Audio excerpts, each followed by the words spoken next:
नमस्कार. मी माझं YouTube channel Hansraj मराठे सिंदाबादमध्ये तुमचं पुनश्च एकदा स्वागत करतो. आज हा अंदमान सफरीचा अंदमान ट्रिपचा भाग 4 मी प्रसारित करतो आहे. आम्ही आज डीप सी रिसॉर्ट शहीद द्वीप म्हणजेच नील आयलंडवरनं ट्रान्सफर होऊन आणि पोर्ट ब्लेअरला बोटीने जाणार आहोत. आजचा मुक्काम हा पोर्ट ब्लेअरला हॉटेल किंग सफायर इथे राहणार आहे. हे आता आम्ही बोटीत बसलेलो आहोत. ह्या सगळ्या गोष्टी आमच्या पॅकेजमध्ये समाविष्ट असल्यामुळे आम्हाला काही इंडिव्हिज्युअली वेगळं तिकीट काढायची गरज नव्हती. आमचा टूर ऑपरेटर जो होता त्याने सगळं ते केलेलं होतं. आता आमचा ग्रुप बोटीमध्ये नॉटिका कंपनी आहे, त्याची बोट आहे. ही प्रशस्त मोठी बोट आहे आणि आम्ही सगळे आपापल्या सीटवरती विराजमान झालेलो आहोत. आणि आता आमची ही 2-2.5 तासाची समुद्री सफर सुरू होती आहे. मोठी मजा येते समुद्रातनं प्रवास करताना. निळाशार अथांग असा समुद्र आज जो आम्हाला पर्यटन करताना सुंदर छान वाटतो आहे, तो त्या काळी सावरकरांकरता काळं पाणी होतं जे त्यांनी भोगलेलं आहे. तर आज इथे हॉटेलला सामान शिफ्ट झाल्यानंतर आम्ही त्याच वीर स्वातंत्र्यवीर सावरकर यांचं जे राष्ट्रीय स्मारक आहे सेल्युलर जेल ते पाहण्याकरता जाणार आहोत. आज संध्याकाळी संपूर्णतः तीच ॲक्टिव्हिटी राहील. आता हा समुद्राचा प्रवास आमचा चालू आहे. अतिशय सुंदर असा प्रवास आहे. जे लोक वर्षानुवर्ष समुद्रावर राहत असतील त्यांच्याकरता तो नसेल कदाचित, पण आपल्याला काही काळाकरता म्हणून कदाचित तो छान असावा. निळाशार समुद्र आहे. तेव्हा आता हा आमचा प्रवास 1.5-2 तासाचा आहे. तो आटपल्यानंतर आम्ही तिथे बंदराला लागू. बंदरावरती आमच्याकरता परत 2 बसेस, आमचा जवळपास 30 लोकांचा ग्रुप आहे, तर 2 बसेस अरेंज केलेल्या असतात आणि सामानाकरता वेगळा टेम्पो असतो. तर ते सगळं हॉटेलवरती ते ट्रान्सफर होईल आणि मग आम्ही आपापल्या रूममध्ये चेक इन केल्यानंतर दुपारी हे राष्ट्रीय स्मारक जे आहे वीर सावरकरांचं सेल्युलर जेल त्याला भेट देणार आहोत. तेव्हा आता तुम्ही माझ्याबरोबर बोटीच्या सफरीचा आनंद घ्या आणि समुद्राचं अवलोकन करा.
हे आता आम्ही पोर्ट ब्लेअरला पोचलेलो आहोत आणि सामान बॅगा घेणं चालू आहे.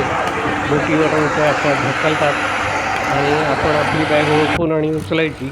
आता हे आम्ही हॉटेल किंग सफायर इथे ही बस उभी आहे. 2 बसेस अरेंज केल्या होत्या, त्याच्यातनं सगळं सामान आणि आम्ही आलो आहे आणि आम्ही आता चेक इन करतो आहे हॉटेल किंग सफायरमध्ये.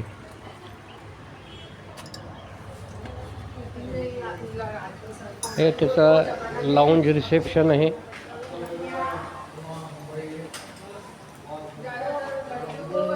हे रिसेप्शन एरिया आहे.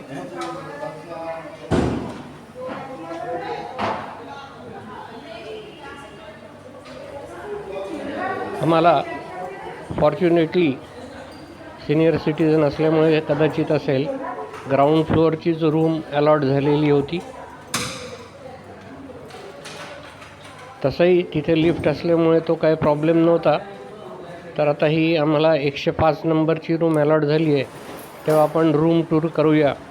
ही इथे इलेक्ट्रिक किटली आणि चहाचं सामान, टी व्ही, 2 पाण्याच्या बाटल्या असं सगळं या हॉटेल्समध्ये प्रोव्हाइड केलेलंच असतं.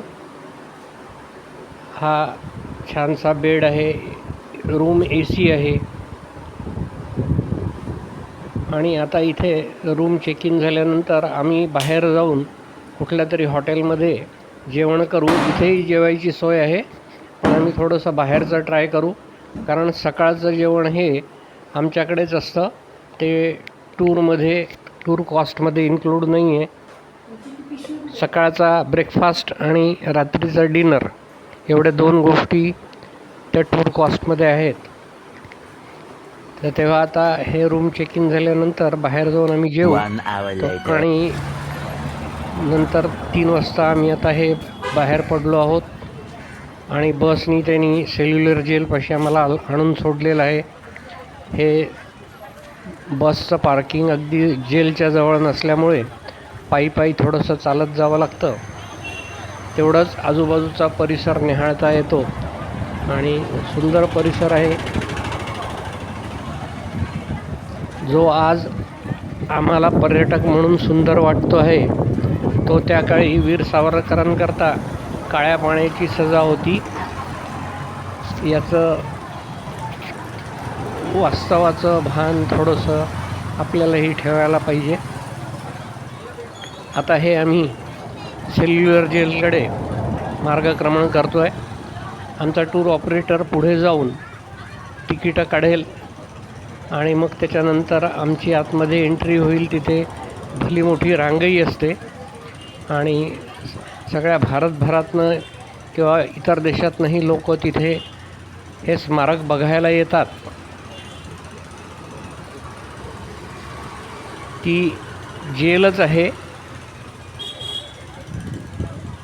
आणि ती जेल जी आहे, कारागृह, ते याच्याकरता बघायचं आहे की एक आज जे आपण स्वातंत्र्य उपभोगतो आहे, स्वतंत्र भारताचे नागरिक, त्या स्वतंत्र भारताच्या अस्तित्वाकरता, भारताला स्वातंत्र्य मिळवण्याकरता अनेक लोकांनी काय खस्ता खाल्लेले आहेत. त्याच्यामध्ये अनेक स्वातंत्र्यवीर आहेत. स्वातंत्र्याचा लढा दिलेला आहे. अनेक लोक शहीद झालेले आहेत. त्यापैकीच एक वीर सावरकर हे आहेत आणि त्यांचं हे राष्ट्रीय स्मारक घोषित झालेलं आहे. ते कारागृह जे आहे तर ते पाहताना तिथे पूर्वी जे कैदी आणून तिथे ब्रिटिश लोक ठेवायचे, तर त्यांना काय यातना दिल्या जात होत्या याची तिथे प्रात्यक्षिकही असतात आणि ते सगळं दाखवलं जातं. तिथे एका ठिकाणी ज्या कैद्यांना फाशी दिली जायची ती खोली पण आहे आणि त्याचं पण डेमॉन्स्ट्रेशन ते दाखवतात की कशी फाशी दिली द्यायची, कशी खोली आहे. वरच्या बाजूला एक तख्त असतं, त्याच्यावरती तो लटकला की खालच्या याच्यात जातो. हे सगळं तिथे दाखवलं जातं. आता हे म्युझियम आहे. तिथे पूर्वीचं जे स्वातंत्र्य संग्राम होता त्या संदर्भातील चित्र आणि सावरकरांची चित्र तिथे प्रदर्शित केलेली आहेत. हे प्रदर्शन पाहून बाहेर आल्यानंतर मग इतर कारागृहाची दालनं बघायची असतात. आता हे आम्ही बाहेर आलेलो आहोत. आता हे आम्ही आता जे ॲक्च्युअल जेल आहे ते एवढं मोठं आहे आणि तो सगळा परिसर पर्यटकांकरता खुला नाही आहे. त्याच्यातला काही भागच पर्यटकांकरता उपलब्ध आहेत की जिथे तुम्ही एंट्री घेऊ शकता. आणि त्याच्यातलं एक म्हणजे ज्या खोलीमध्ये स्वातंत्र्यवीर सावरकर होते ती खोली आहे अगदी शेवटची आणि तिची वेळ जी आहे ती 5 वाजता संपते. 5 वाजतानंतर त्याच्यात जाता येत नाही कारण 5:30-6ला तिथे लाईट अँड साऊंड शो सुरू होतो. त्याच्यामुळे सगळ्यांनी त्या लाईट अँड साऊंड शोच्या तिथे प्रेक्षकगृहात येऊन बसणं अपेक्षित असतं. हे आता सगळे तिथे फोटो आहेत वीर सावरकरांच्या काळचे. आता हे जे जेल आहे त्या जेलमध्ये आम्ही कारागृहात एंट्री घेतो आहे. हे 3 फ्लोअरवरती आहे. त्याला जिने आहेत. त्या काळी काही लिफ्ट वगैरे नव्हत्या. तर आता हे आम्ही त्याचे एक एक खोल्या असं पाहत ते पूर्ण कारागृह बघणार आहोत.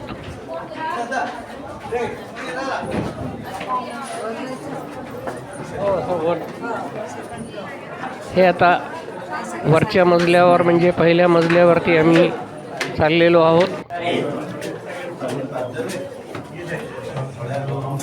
वरच्या मजल्यावरनं आणि अगदी टॉप फ्लोअरवरनं हे सुंदरसं असं आजूबाजूचं दृश्य दिसतं. त्याच्यामध्ये समुद्रही दिसतो. एका बाजूला पूर्ण समुद्र आहे आणि हे बेटच आहे. इथून काही पळून जाता येत नव्हतं. त्याच्यामुळे इथे जेल केलेलं होतं ब्रिटिशांनी की तो जाईल तर पळून जाईल कुठे. तेव्हा हे आजूबाजूला नारळाची झाडं, कारण समुद्रावरचं बेट आहे ना, नारळाची झाडं असणारच. तर ही सगळी दृश्य अवलोकन करून आणि आम्ही खाली जाणार आहोत. आता इथेही फिट तुम्हाला चालावं लागतं. जिने चढावे लागतात, उतरावे लागतात. हे थोडंसं सिनियर सिटिझन्सच्या दृष्टीने कष्टदायक असतं कारण बऱ्याच लोकांना 60+ गुडघ्याचे त्रास असतात, चालायचा त्रास असतो.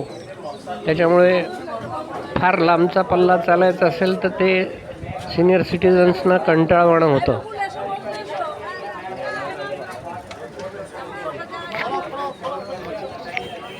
हे आता मी बघतोय, तुम्ही पण माझ्यासोबत जेलची सफर करा.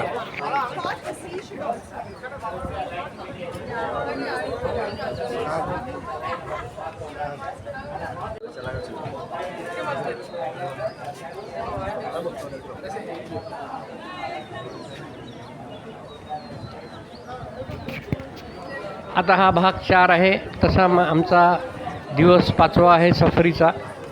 तर मी हा व्हिडिओ टाकतो आहे. तुम्ही माझं चॅनल आत्तापर्यंत जर सबस्क्राईब केलेलं नसेल तर जरूर सबस्क्राईब करा, शेअर करा, लाईक करा. त्याच्यामुळे तुम्हाला माझे पुढचे जे ह्या अंदमान सफरीच्या ट्रिपचे जे भाग आहेत त्याचे नोटिफिकेशन्स येतील आणि इतरही नोटिफिकेशन्स येतील. मी तसा बेसिकली वाईल्ड लाईफ फोटोग्राफर आहे. माझे बरेचसे व्हिडिओ हे वाईल्ड लाईफचे आहेत. त्याच्यानंतर ट्रॅव्हलिंगचे पण आहेत. तर तेव्हा ते सगळे व्हिडिओ तुम्हाला पाहायला मिळतील. तेव्हा माझं चॅनल हंसराज मराठे सिंदाबाद जरूर सबस्क्राईब करा. आणि हा व्हिडिओ तुम्हाला कसा वाटला किंवा ह्याच्या आधीचेही जे 3 भाग आहेत ते कसे वाटले हे मला कॉमेंट करून जरूर कळवा. म्हणजे काही माझ्यात चुका होत असतील तर तशा मला त्याच्यात सुधारणा करता येतील पुढच्या व्हिडिओमध्ये. हे आता आम्ही लाईट अँड साऊंड शो करता सगळी मंडळी बसली आहे आणि संध्याकाळ झाली की लाईट अँड साऊंड शो तिथे सुरू होतो. आमचा ग्रुप बसला आहे. ही एक फाशी द्यायची खोली आहे. हे तिथे उभं करतात त्या स्पॉटला आणि वरनं खाली दार उघडलं की तो माणूस हे खालच्या खोलीत लटकतो येऊन. हे हे खालचा भाग आहे. आपण तो वरचा भाग पाहिला होता. हे इथे ते वरचं छत खाली पडलं की तो माणूस येऊन इथे खाली लटकतो. अशा पद्धतीने त्या काळी फाशी दिली जायची. आणि हे आता इथे जे तेल काढलं जायचं, कैद्यांकडनं तेल काढून जे घ्यायचे, त्या तेल घाण्यांचे प्रतिकृती तिथे ठेवलेल्या आहेत. आणि इतरही ज्या प्रकारे त्या कैद्यांना त्रास दिला जायचा त्याच्या अनेक प्रतिकृती आणि ते तिथे ठेवलेलं आहे. ते पाहिल्यामुळे तुम्हाला एक जाणीव होते की ह्या लोकांनी आपल्या स्वातंत्र्याकरता किती खस्ता खाल्लेले आहेत, किती हाल अपेष्टा उपभोगलेले आहेत. आज ती लोक आपल्यामध्ये नाही आहेत. आपण फक्त त्यांचं पुण्यस्मरण करू शकतो एवढंच.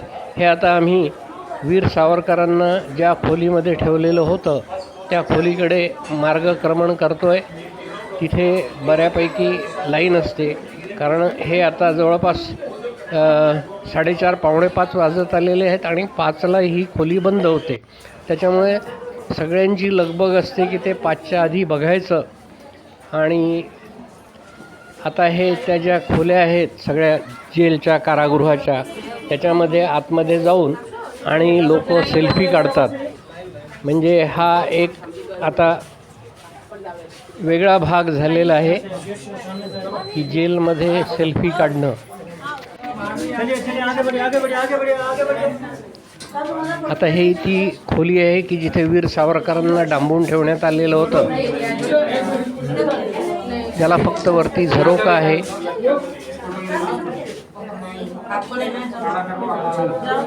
हा तिथे फोटो ठेवलेला आहे वीर सावरकरांचा.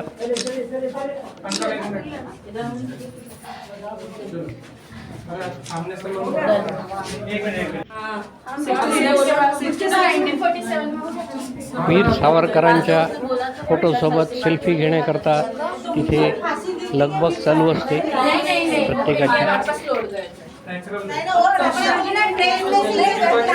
आता ही त्यांची जी रूम होती ती बघून झाल्यावरती मी खाली जाणार आणि जिथे लाईट अँड साऊंड शो होतो तो शो बघणार. लेझर शो असतो तो प्रेक्षणीय आहे, पण त्याच्यातला एक भाग असा आहे की तिथे शूटिंग अलाउड नाही आहे.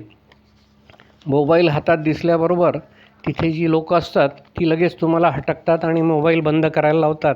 हे आता आम्ही तिथे लाईट अँड साऊंड शो करता बसलेलो आहोत आणि तो आता सुरू होईल थोड्याच वेळात. शेवटपर्यंत व्हिडिओ पाहिल्याबद्दल धन्यवाद. पुढील भागात भेटू, भाग 5.